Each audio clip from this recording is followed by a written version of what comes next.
There's one thing you need to ask yourself coming from bad professor if you want to take a philosophy class, if you want to get in a discussion, and that is the world ending?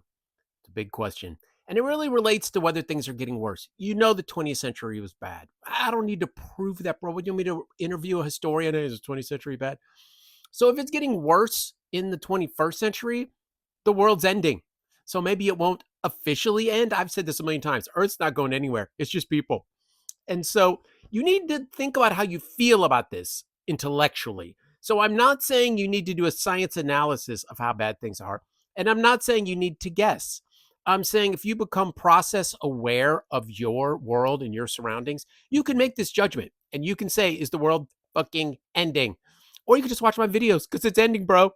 So can you avoid it ending? Maybe. Is it going to be so bad that every human's going to be gone? Probably not. Like you can temper it with all kinds of intellectual stylings.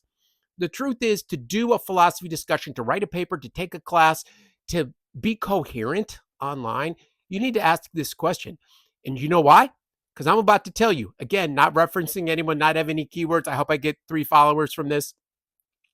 The answer is that philosophy is the business of crisis.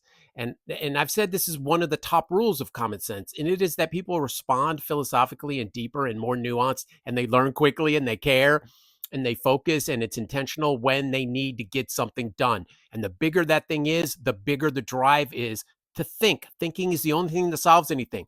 Now, granted, you could think about a tool and then use the tool, but the thinking, the agency, which means free will for you students, all of these things come together when you got to solve something. So there have been a lot of philosophers. I could mention them, but I didn't do any research. I could mention them, but I'm too busy right now.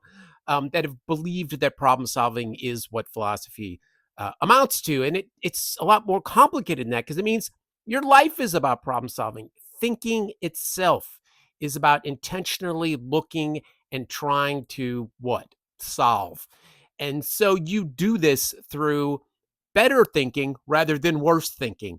And so that's why it's so ridiculous to be so hard on philosophy and by extension hard on bad professor and not subscribe and not like and then talk about his hair and his glasses. I wore the bad glasses today. The truth is, in this longer short video, I'm trying to explain that this is where your focus needs to be. As a young person, as a student, you need to think, how bad is it? Because when you come to the conclusion that it's bad, you will then become more open to learning to think, because right now most people don't think and don't know that they don't think. And again, Socrates said this so long ago. Thanks for coming.